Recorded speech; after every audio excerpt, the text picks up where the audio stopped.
Hola, buenas tardes, ¿cómo están? Les habla nuevamente el doctor Salazar. Bienvenidos a esta nueva charla que se llama Abordaje del paciente con un evento vascular cerebral hemorrágico. Para escuchar esta plática, tienes que dirigirte primero a la anterior, que es evento vascular cerebral isquémico. ¿Por qué? Porque no vamos a repetir todos los fundamentos que hablamos en esa plática.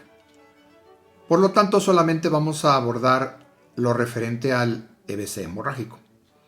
¿Sí? Entonces te invito a que veas primero la plática anterior. Es prácticamente lo mismo en cuanto a fundamentos, edema cerebral, exploración neurológica. Prácticamente es lo mismo. Simplemente en este momento vamos a abordar nada más, que sería muy pequeñito porque realmente va a ser una plática muy corta, lo referente a las presentaciones diferentes o las causas de EBC hemorrágico, lo que podemos encontrar a nivel tomográfico y la valoración neurológica muy específica de algunos datos inclusive que pudieran orientarnos hacia un daño severo del paciente con EBC hemorrágico. Entonces te invito a que veas primero esta plática y luego regresas y nos vemos. ¿Listo? Comenzamos. Abordaje de un paciente con un evento vascular cerebral hemorrágico.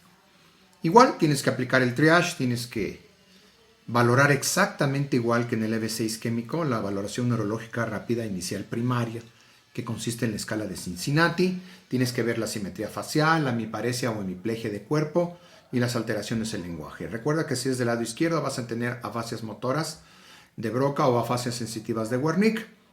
Tienes que valorar el Glasgow. Paciente con EBC hemorrágico es más común que tenga con un Glasgow menor de 8, aunque no siempre necesariamente, sobre todo si es una hemorragia vertebrovascular o a nivel de la arteria cerebral posterior. También tienes que valorar tus pupilas, tienes que hacer un examen pupilar. No me voy a detener ahorita ya en explicarte todo el examen pupilar porque ya lo vimos en el tema de EBC isquémico. Y tienes que hacer tu valoración. Ya después que tienes tu tomografía igual, tienes que ir, tú en ese momento no sabes si el paciente tiene un EBC hemorrágico o tiene un EBC isquémico. Entonces tienes que igual proceder a la tomografía. Ya la tomografía te dirá, la hemorragia se ve inmediatamente. Sabes que tiene un EBC hemorrágico, se va a ver blanco. Y entonces ahí vas a tener ciertos datos. Si ya tienes un EBC hemorrágico, entonces ya no vas a proceder a una trombolisis, ¿ok? Y entonces vas a hacer una valoración neurológica secundaria que es más detallada, que se recomienda después del ATAC. Vas a ya clasificar tu síndrome de ictus, tus stroke syndromes. Vas a ver si es de arteria cerebral anterior, si es de arteria cerebral media, si es de arteria cerebral posterior, si es arteria vertebrovascular. Vas a explorar tu síndrome de neurona motora superior. Vas a explorar tu síndrome Babinski, tus sucedáneos de Babinski. Vas a explorar si hay un síndrome cerebroso. Ya no nos vamos a detener mucho en eso porque ya lo explicamos anteriormente. Bueno, el Babinski, acuérdate que es uno de los principales signos de lesión de la vía piramidal. Ya no vamos a explicar lo que es la vía piramidal, ya lo explicamos. Pero recuerda nada más que es una respuesta o extensión de los dedos del pie en forma de abanico. La planta del pie, no la mano, la planta del pie en forma de abanico, y el dedo gordo va a tener una extensión, una respuesta extensora de todos los dedos del pie, pero sobre todo en forma de abanico, sobre todo el dedo gordo. ¿Cuál sería la respuesta flexora normal o la respuesta normal? Que sería al contrario, una contractura, en vez de una hiperextensión sería una respuesta flexora plantar, eso sería lo normal. Acuérdate que hay que ver si tienes síndrome cerebeloso. Difícilmente lo vas a poder explorar en un paciente con EBC hemorrágico porque normalmente tienen un Glasgow más bajo que un paciente con EBC isquémico, aunque esto no es totalmente cierto, pero eso es muy común en la realidad. Vas a explorar tus pares craneales. Acuérdate que ¿dónde nacen los pares craneales? Tercero y cuarto en el mesencéfalo, 5, 6, 7, 8 nacen del puente, 8, 9, 10, 11 y 12 en el bulbo. Recuerda que los pares craneales siempre más afectados y sobre todo a nivel de un evento vascular cerebral posterior o vertebrovascular van a ser el 9 y el 10, que te van a provocar una disfagia orofaringea o disfagia alta.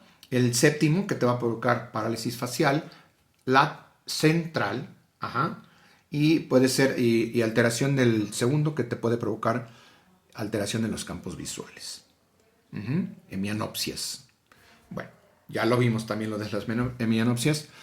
Acuérdate las 3 respiraciones más importantes en un paciente con un daño severo ya de tallo: la respiración de Kussmaul, la respiración de Biot y la respiración de Cheyne-Stokes.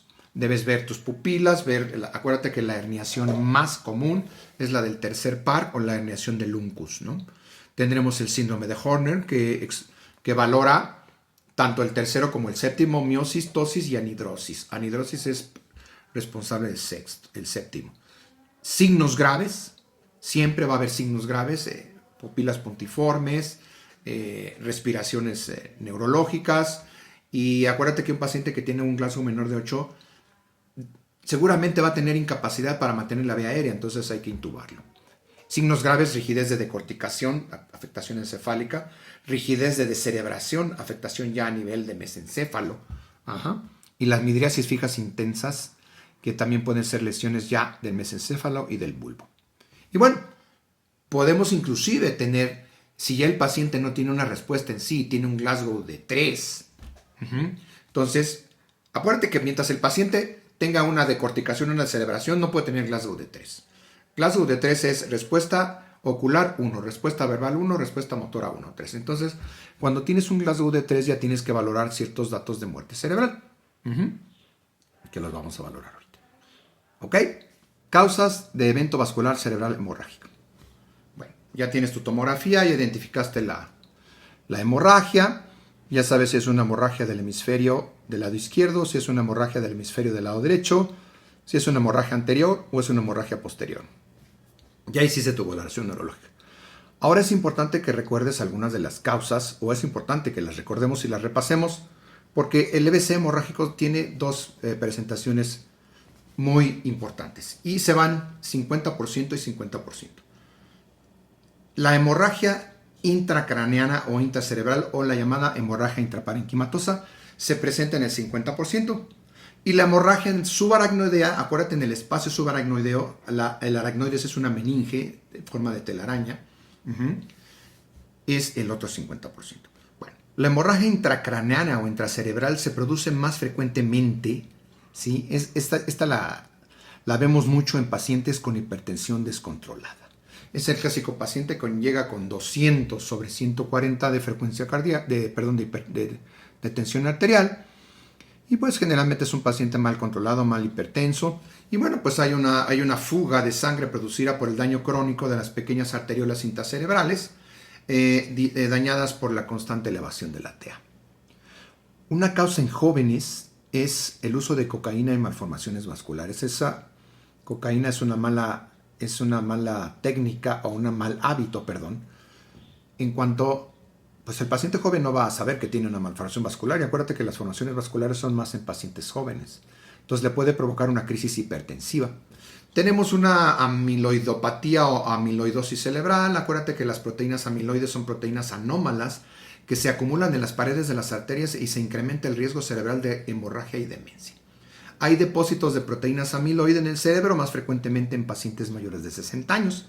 La angiopatía amiloide cerebral es causa de EBC hemorrágico y su diagnóstico generalmente es post-mortem. Y entonces, esa hay que sospecharla nada más. Bueno, tenemos otras causas: pacientes anticoagulados o anticoagulación iatrogénica. Ahora con los nuevos anticoagulantes orales del factor 10A, hay más control, ¿sí? Hay más control sobre este asunto, ¿no? Acuérdate que son potenciadores de la antitomina 3. Bueno, tenemos también las malformaciones vasculares, que más bien es terreno o es más frecuente que produzcan una hemorragia subaracnoidea, pero ahorita la vamos a ver. Y esta es importante: puede presentarse una hemorragia intraparenquimatosa que irrumpa o que se abra al sistema ventricular. Esto puede suceder con cierta frecuencia, entonces tienes que tomarlo en cuenta. La hemorragia subaracnoidea es en el otro 50%. Bueno, acuérdate que en el espacio, vamos a hacer un pequeño repasito. Subaracnoidea, o sea, debajo del aracnoides. Recuérdate cuáles son las meninges: la dura madre, el aracnoides y la pía madre. Bueno, debajo del aracnoides está un espacio donde circula el líquido cefalorraquídeo que se llama espacio subaracnoideo, que tiene gran contacto con los senos venosos. Cuando los senos venosos sangran, entonces la sangre, acuérdate que tiene grandes senos venosos donde hay un contacto importante con el espacio subaracnoideo. Entonces, cuando hay un sangrado, una hemorragia, un aneurisma, el sangrado se va a ir al espacio subaracnoideo. Entonces, recuerda que este líquido cefalorraquídeo se encuentra por debajo del aracnoides, entre la dora madre y la pía madre. El 50% de la causa de hemorragia subaracnoidea es por un aneurisma roto. Y más común los aneurismas se producen a nivel de las bifurcaciones, ¿sí? Por supuesto que la ruptura de este aneurisma, que acuérdate que un aneurisma es como un chipote, es una manguera dañada, ya imagínate ahí en tu casa, donde le aumentas la presión, una hipertensión y revienta. Un esfuerzo al toser, un esfuerzo al estornudar, un esfuerzo al defecar o un esfuerzo sexual, por supuesto, que es una causa de muerte importante en pacientes mayores durante el acto sexual. Se puede, como ya te dije, precipitar por descontrol hipertensivo, pero acuérdate que el descontrol hipertensivo es más común que produzca una hemorragia intraparenquimatosa, ¿sí? Y bueno, y la segunda causa de hemorragia subaracnoidea son las malformaciones arteriovenosas. Y esto generalmente se produce en pacientes más jóvenes, pacientes de 50, 40 años. ¿Sí? Y la ruptura de un aneurisma generalmente son pacientes mayores, 70, 80 años, ¿no? Entonces ahí la gran diferencia. Malformaciones vasculares, pacientes 50 años, ruptura de un aneurisma, pacientes mayores. Acuérdate que las arterias mayormente afectadas en una hemorragia subaracnoidea son la arteria comunicante anterior con un 35%, la arteria cerebral media con un 20% y menos común la arteria comunicante posterior con un 15%. Ya tienes tu tomografía, ya sabes si es una hemorragia intraparenquimatosa, ya viste si hay desviación de la línea media de mayor de 1 milímetro, ya viste si hay erupción ventricular, ya viste si hay compresión de estructuras vecinales, ¿sí? Y ya viste si hay afectación de pares craneales. Todo eso ya lo viste, ya viste si la hemorragia es extensa, ya viste si tiene edema perilesional, o si hay varias zonas de hemorragia, ¿sí? Esto hablando de la intraparenquimatosa. En la hemorragia subaracnoidea hay una clasificación tomográfica e inclusive tiene una presentación clínica muy peculiar. Acuérdate que en la hemorragia subaracnoidea, ¿qué es lo que está pasando? Hay sangre en el espacio subaracnoideo. Y finalmente el espacio subaracnoideo está en contacto con el aracnoides, que es una meninge. Entonces, primero, la presencia de sangre va a aumentar la presión intracraneana. Y eso va a producir una cefalea terrible en el paciente. Entonces, el paciente, si llega consciente, va a tener una cefalea muy importante. La refieren una cefalea generalizada como la cefalea más grande de su vida, la más importante. Puede haber náusea, puede haber vómito en proyectil, que acuérdate que es el vómito de la hipertensión intracraneana. Y segundo, que ya en la exploración física vas a encontrar datos de irritación meningea, porque finalmente la sangre va a irritar la meninge, ¿sí? El dato de irritación meningea más comúnmente encontrado es la rigidez de nuca, ¿sí? Ese es el que más vas a encontrar. El Kernig, el Brudzinski, el Binda no son tan frecuentes. Yo me he encontrado básicamente con la rigidez de nuca. Y entonces tú le hablas al neurocirujano, por ejemplo en mi hospital hablamos al Centro Médico Nacional La Raza y nos van a pedir siempre la clasificación de Hunt y Hess y nos van a decir qué Hunt y Hess tiene el paciente, ¿sí? Entonces, clasificación de Hunt y Hess para hemorragia subaracnoidea. Entonces, ¿por qué? Porque dependiendo de la clasificación va a ser el pronóstico y va a ser la atención, ¿sí? Inmediata y de acuerdo a esta valoración o posmediata. Entonces tenemos por ejemplo, tenemos un paciente con una hemorragia subaracnoidea con Hunt y Hess 1. Entonces un paciente que pues, seguramente no va a necesitar una valoración por neurocirugía, sino realmente un tratamiento médico. Entonces es un paciente con una cefalea mínima y una rigidez de nuca pues apenas perceptible, apenas leve, ¿no? Tenemos Hunt y Hess 2, que es una cefalea ya de moderada a severa y el paciente tiene mayor molestia y hay una rigidez de nuca ya más importante. Ya a partir del tercero entonces ya tenemos un estado grave. Ya entonces el neurocirujano dice, si tú le dices un Hunt y Hess 3, entonces ya te va a poner atención. ¿Por qué? Porque en el Hunt y Hess 3 ya hay una somnolencia, hay una confusión y hay un déficit focal. Bueno, acuérdate, síndrome de neurona motora superior, el déficit va a ser del lado izquierdo o va a ser del lado derecho dependiendo del lado de la hemorragia. En el número 4 ya vamos a tener estupor, ya podemos tener decorticación, podemos tener descerebración y ya podemos tener alteraciones de compresión de tallo. ¿Y estas cómo se van a manifestar? Bradicardia, taquicardia, alteraciones del sistema nervioso autónomo, podemos tener alteraciones de la respiración, podemos tener hipotensión. Acuérdate de la tríada de Cushing, que es una compresión importante del tallo cerebral, sí que tenemos hipertensión, bradicardia y alteraciones de la respiración, ¿sí? Entonces, puede ser una respiración atáxica, puede ser una respiración de Cheyne-Stokes, puede ser una respiración de Cushing. Podemos tener la tríada de Cushing, que ya es un dato de una herniación importante del tallo cerebral, con un inminente enclavamiento de las amígdalas cerebelosas, de las amígdalas cerebrosas a nivel del foramen magnum. Y este es un dato muy importante porque hay una compresión del bulbo, entonces se van a producir. Acuérdate que a este nivel está el control de la tensión arterial, entonces vamos a tener hipertensión, el paciente puede tener bradicardia y puede tener alteraciones ya de la respiración, y entonces ya empezamos con respiraciones centrales. Acuérdate, las tres más frecuentes son la de Kussmaul, la de Biot, que es la táxica, y la de Cheyne-Stokes. Y por último llegamos al Hunt G5, que es el coma profundo. El paciente puede estar en un Glasgow de 3, y entonces ya quizá ahí tendrías que estar buscando signos de muerte cerebral o reflejos de tallo, que ahorita los vamos a ver. Clasificación tomográfica de la hemorragia subaracnoidea. ¿Por qué insisto? Porque puede ser un aneurisma que puede ser clipado, que puede ser embolizado, y entonces es importante que tú le digas al neurocirujano lo que ves en la tomografía, ¿sí? Si hay irrupción al sistema ventricular, el tamaño de los ventrículos también te lo van a reportar, si hay desviación de la línea media, si la hemorragia subaracnoidea es pura o tiene irrupción a ventrículos, lo repito nuevamente. Entonces es importante que le digas todo eso, le digas la clasificación de Hunt y Hess, ¿sí? Él va a valorar, te lo va a aceptar, te va a venir, te va a hacer una buena interconsulta, ¿sí?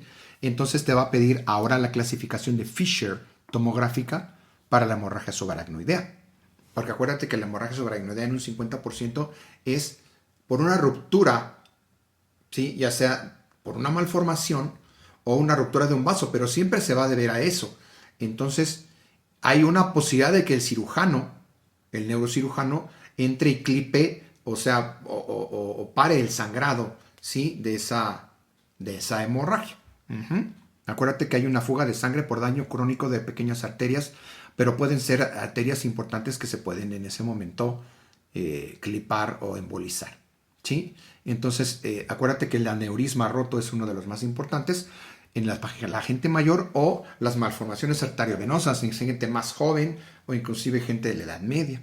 Entonces, la clasificación tomográfica Fisher de la hemorragia subaracnoidea es TAC normal, así, normal, pero tienes un cuadro clínico sugerente, tienes cefalea y tienes rigidez meningia, entonces, o rigidez de nuca, entonces tienes datos de irritación meningia. Ahí seguramente el neurocirujano va a decir, no, vamos a observar, vamos a ver. Tenemos una hemorragia, o sea, vamos a ver, o un hilito en todo el espacio subaracnoideo, acuérdate que está en todo el cerebro, vamos a ver un hilito de menos de 1 milímetro, hilitos, se ven así como hilitos, menos de 1 milímetro. Ahora, puede haber hemorragias que si ya son más de 2 o 3 milímetros, entonces ya son hilitos más gruesos, y que van recorriendo el cerebro, ya se ven más gruesos, de calibre mayor, entonces ya hablamos de un Fisher 3. Y cuando ya la hemorragia está a nivel del sistema ventricular, ¿sí? Ya es un Fisher 4, con un riesgo importante de obstruir el flujo del líquido cefalorraquídeo, tener mucho más cefalea y una hidrocefalia importante, ¿sí? Entonces, esta sería la clasificación de Fisher. Y entonces ya tú le vas a decir al neurocirujano, tenemos un paciente con un Hunt Hess 4, o sea que está estupor, está en coma, y con un Fisher 3, entonces seguramente él va a realizar un procedimiento quirúrgico. Primero vamos a, quizá, bueno, puede ser por hemodinamia, ¿sí? Y pues para embolizar, que es uno de los procedimientos más frecuentes. Vasoespasmo secundario. ¿Qué es esto? Esto es importante que lo recuerdes cuando hay una hemorragia subaracnoidea. ¿Por qué? Porque la sangre puede irritar y puede producir un vasoespasmo. Se liberan una cantidad de sustancias a nivel del espacio subaracnoideo que pueden provocar, que acuérdate que están en contacto con los senos venosos, y pueden provocar una irritación de los vasos y un vasoespasmo secundario. Entonces, cuando tenemos Y el espasmo secundario puede complicar una isquemia y puede haber inclusive ya zonas de infarto cerebral o de muerte cerebral. Entonces, lo que inicia como una hemorragia se puede ir complicando. Entonces, en el Fisher 3 y 4 es más común que se pueda producir vasoespasmo secundario, que generalmente se presenta entre las 48 y 72 horas posteriores a la hemorragia, y es cuando ahí vamos a usar, vasodilatadores bloqueadores del calcio. Patologías asociadas a un evento vascular cerebral hemorrágico. Bueno, pues prácticamente ya las vimos, sí, pero las mencionaremos rápido. Lo puedes ver en el tema de EBC isquémico, son algunas. La amiloidosis, ya lo dijimos, el uso de cocaína que ocasiona vasoespasmo y elevación de la TA y ruptura, sobre todo consumidores de cocaína, pacientes ya mayores de 50 años que pudieran tener una malformación, ellos no lo saben, o pacientes de 70 años que tienen generalmente aneurismas, ¿no? Patologías hematológicas, estados hemorragíparos, estados trombofílicos, pacientes que tienen enfermedades reumatológicas, deficiencias de proteínas 6S y C, uso de anticoagulantes orales y paciente que está mal controlado en cuanto al uso de anticoagulantes orales. Entonces, todo esto aunado a un estado quizá de hipertensión arterial mal controlado y aunado ya a cierta alteración de los vasos que ya te mencioné, entonces, o de las arterias que mencionamos, y una alteración ya de aneurisma o inclusive de malformaciones arteriovenosas, pues puede ocasionar la presentación de este evento vascular cerebral hemorrágico. Hay un tipo de presentación también en cuanto a la clasificación tomográfica de Fisher 4, ¿sí? Acuerda que dijimos hemorragia subaracnoidea que irrumpe, ¿sí? O sea, va buscando las cisternas, va por todos los caminitos, se ven como caminitos, porque todo finalmente es espacio subaracnoideo, ¿sí? Y dependiendo del grosor o del calibre o de la afectación de las cisternas, ¿sí? Se va haciendo su grosor de 1 milímetro, 2, 3 milímetros, y ahí vamos clasificando Fisher 1, Fisher 2, Fisher 3, y Fisher 4 es cuando ya irrumpe al sistema ventricular. Pero también hay otro Fisher 4, que es cuando la hemorragia subaracnoidea irrumpe al parénquima. Claro, pero por supuesto que lo puede hacer, ¿sí? Y entonces ese también sería un Fisher 4. Ya vimos lo que es los datos de hemorragia subaracnoidea, ya revisamos algunos conceptos de una hemorragia intraparenquimatosa, ¿sí?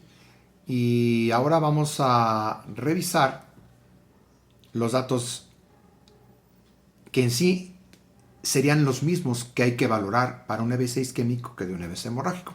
Son los datos sugerentes de edema cerebral, ¿sí? Porque esto ya es diferente. Podemos tener una isquemia, podemos tener una hemorragia, podemos tener erupción ventricular, podemos tener surcos gruesos o cisuras gruesas de sangre mayores de 1 o 2 milímetros, o inclusive con afectación de cisterna silviana o interpeduncular, o hay muchas cisuras, la cisura silviana también es muy famosa. Entonces, todas estas se pueden afectar y de acuerdo al grosor, pero ahí ya tenemos. Ahora, datos de edema cerebral ya los dijimos, pero bueno, vamos a repetirlos. Tienes que ver el tema de EBC isquémico, pero bueno, rápidamente, hay poca diferenciación de la sustancia blanca y la sustancia gris. Hay desaparición o poca observación de los surcos, que también llamados cisuras. Acuérdate que una cisura es un surco largo y profundo que divide determinados órganos del cuerpo. En este caso está especialmente dividiendo los hemisferios cerebrales, ¿sí? Se forman surcos que se meten entre los hemisferios cerebrales, está lleno de surcos, y circunvoluciones, o sea, tortuosidades. Los surcos se borran y las tortuosidades se aplanan, se distinguen menos, ¿no? Son datos tomográficos de edema cerebral. Compresión de las cisternas de la base, compresión de las cisuras, compresión de los ventrículos laterales, y lo más importante, la desviación de la línea media, más de 1 centímetro sería bastante grave, con un riesgo de herniación y compresión de estructuras importantes, como sería el tallo y el bulbo, como ya lo mencionamos. Otros datos comúnmente reportados en la tomografía, que también te los pueden reportar, ¿sí? Son encefalomalasias. ¿Qué son las encefalomalasias? Son zonas de ablandamiento o pérdida de tejido cerebral donde hubo un infarto antiguo por un evento vascular cerebral, una infección, un traumatismo craneoencefálico o cualquier otra lesión que posteriormente se llena de líquido cefalorraquídeo. Esto es semejante a la erosión de la tierra donde posteriormente se forma un lago con agua. Bueno, este ablandamiento esta erosión o pérdida de tejido cerebral se produce generalmente después de un infarto, pero se puede producir después de una hemorragia intraparenquimatosa. Y entonces lo que se licuefactúa, se licúa, se deshace el tejido y se forma y se llena y se hace una cisterna finalmente, y es lo que es una zona llena de agua. Se forma una especie de lagos o cisternas nuevas y llegan a formar ya parte del espacio subaracnoideo. Tenemos la leucoencefalomalacia periventricular, que es un tipo de lesión cerebral secundaria, un evento generalmente hipóxico isquémico, ¿sí? La afectación involucra la muerte de pequeñas zonas de tejido cerebral alrededor de las áreas llenas de líquido cefalorraquídeo, especialmente en los ventrículos. El daño crea pequeños orificios cerebrales, sobre todo alrededor del sistema ventricular, ¿sí? Entonces, periventricular se refiere a la zona alrededor de los ventrículos. Entonces, la leucoencefalomalacia se refiere a zonas donde hubo pequeñas hemorragias o pequeños infartos que luego se llenaron de líquido cefalorraquídeo y están alrededor de los ventrículos. Digamos que son pequeñas encefalomalacias, pero alrededor de los ventrículos. Generalmente están ahí, son pequeños laguitos, ¿sí? Bueno, el higroma subdural, esto es más del traumatismo craneoencefálico o de una hemorragia subdural, que finalmente con el tiempo también se absorbe el líquido, el cerebro dañado, el cerebro isquémico, y se forma y se llena de líquido cefalorraquídeo. Y por último hay un término que también es un término tomográfico, es un hallazgo tomográfico, se llama leucoaraiosis. Es un término radiológico que puede aparecer en personas de edad sin o con deterioro cognitivo asociado. Y generalmente este hallazgo se asocia a enfermedades, sobre todo de tipo degenerativas como el Alzheimer. La palabra leucoaraiosis es empleada para describir una alteración en las imágenes de la tomografía consistente en cambios en la sustancia blanca visualizados como hipodensidades en las regiones periventriculares y subcorticales profundas. Total, es un hallazgo que si nos lo reportan generalmente lo podemos asociar a que es un paciente que ya podría tener enfermedades degenerativas o demenciales o enfermedad multiinfarto. Reflejos de tallo. Bueno, es importante que repasemos los reflejos de tallo ante la sospecha de una muerte cerebral, porque esto puede ser común en pacientes con EBCs hemorrágicos, porque pueden tener una presentación muy grave. Los vamos a repasar rápidamente. Aquí está el documento, acuérdate que me lo tienes que pedir, porque son demasiados conceptos, voy muy rápido, hablo muy rápido. Aquí está, entonces si tú lo vas leyendo y vamos los dos juntos, pues vamos entendiendo. Vamos a explorar el mesencéfalo, sobre todo los reflejos pupilares, el reflejo oculomotor, el fotomotor, el consensual y el de acomodación. Entonces hay ausencia total de reflejos pupilares. ¿Cómo vamos a explorar el mesencéfalo y el puente? Bueno, tenemos el reflejo oculocefálico. Acuérdate los ojos de muñeca, yo volteo para allá y fíjate cómo sería. ¿Cómo hago mis ojos, no? Bueno, los ojos de muñeca serían así. Entonces quiere decir que hay una ausencia del reflejo oculocefálico. Los reflejos oculovestibulares es haciendo maniobras, poniendo líquidos con diferentes temperaturas y provocando nistagmos, ¿ok? Tenemos los reflejos pontinos, el reflejo corneal, que es un reflejo en el cual hay un parpadeo involuntario por la estimulación sobre la córnea. Generalmente lo podemos hacer con una gasa con mucho cuidado para no producir algún daño corneal, ¿sí? Tenemos el reflejo nauseoso, que ya corresponde al décimo, al noveno y al décimo. Tenemos el reflejo carinal, que también está a nivel del noveno y del décimo, estimular la tos. Son reflejos que están ausentes. Y luego ya maniobras, el reflejo vasopresor, aplicar atropina, que es un anticolinérgico para ver si aumenta la frecuencia cardíaca. Y bueno, pues si tiene automatismo respiratorio, que sería el reflejo respiratorio. Tratamiento. El tratamiento es muy parecido al del EBC isquémico, nada más que en este caso, en un caso de un EBC hemorrágico, para nada vamos a utilizar antiagregantes, ni vamos a utilizar trombolíticos ni anticoagulantes, están totalmente proscritos.